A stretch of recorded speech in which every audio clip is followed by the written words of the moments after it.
आज का बाइबल का वचन गणना ग्रंथ अध्याय 12 वचन 1 से 13 और आज का सुसमाचार सन्मति के अनुसार अध्याय 14 वचन 22 से 36।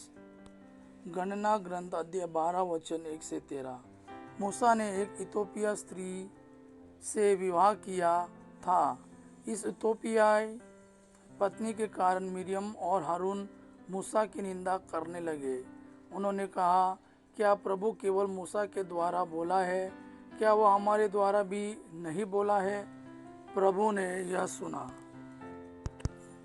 मूसा अत्यंत विनम्र था। वह पृथ्वी के सब मनुष्यों में सबसे अधिक विनम्र था। प्रभु ने तुरंत मूसा, हारून और मिरियम से कहा, तुम तीनों दर्शन कक्ष जाओ। तीनों वहां गए। तब प्रभु बादल के खंभे के रूप में उतरकर तंबू के पास खड़ा हो गया। उसने हारून और मिरियम को बुलाया। दोनों आगे बढ़े और प्रभु ने उनसे कहा, मेरी बात ध्यान से सुनो। मैं तुम्हारे नबियों को दिव्य दर्शनों में दिखाई देता हूँ और सपनों में उनसे बातें करता हूँ। मैं अपने सेवक मूसा के साथ ऐसा नहीं करता। मेरी सारी प्रजा में वही विश्वसनीय है।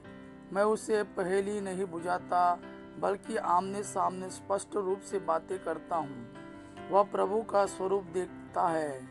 मेरे सेवक मूसा की निंदा करने में तुम्हें डर क्यों नहीं लगा?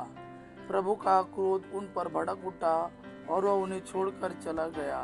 तब बादल तंबू पर से हट गया और मिरियम का शरीर कोढ़ से बर्फ की तरह सफेद हो गया। हारून ने मिरियम की ओर मुड़कर देखा कि वह कोढ़ीन हो गई है। हारून ने मूसा से कहा, महोदय, हमने मूर्खतावश पाप किया है। कृपया हमें उसका दंड न दिलाए।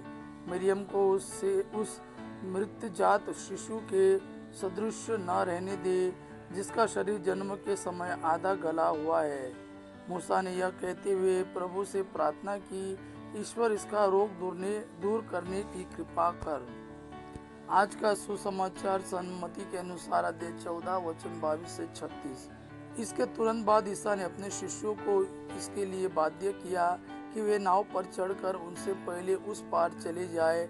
इतने में वे स्वयं लोगों को विदा कर देंगे। ईसा लोगों को विदा कर एकांत में प्रार्थना करने पहाड़ी पर चढ़े। संध्या होने पर वे वहां अकेले थे। नाव उस समय तट से दूर जा चुकी थी।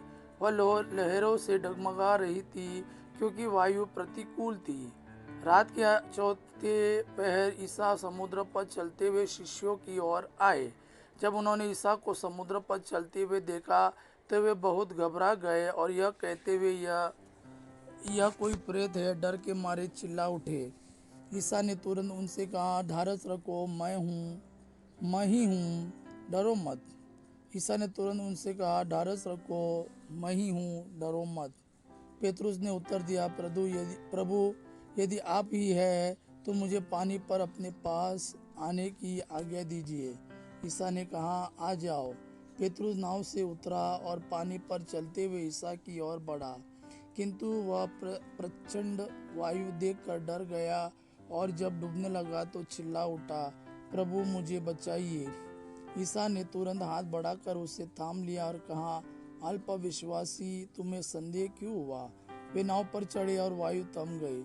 जो नाव में थे उन्होंने यह कहते हुए ईसा को दंडवत किया, आप सचमुच ईश्वर के पुत्र हैं।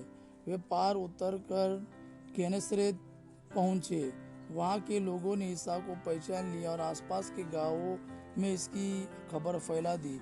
वे सब रोगियों को ईसा के पास ले आकर उनसे अनुनय विनय करते थे कि वे उन्हें अपने कपड़े का पल्ला भर छूने दे। जितनों ने उसका स्पर्श किया वे सब के सब अच्छे हो गए। यह प्रभु का वाणी है। प्रभु को धन्यवाद। आपा पिता की महिमा पुत्र यीशु का प्रेम आप पर सदा सर्वदा बना रहे। आमीन।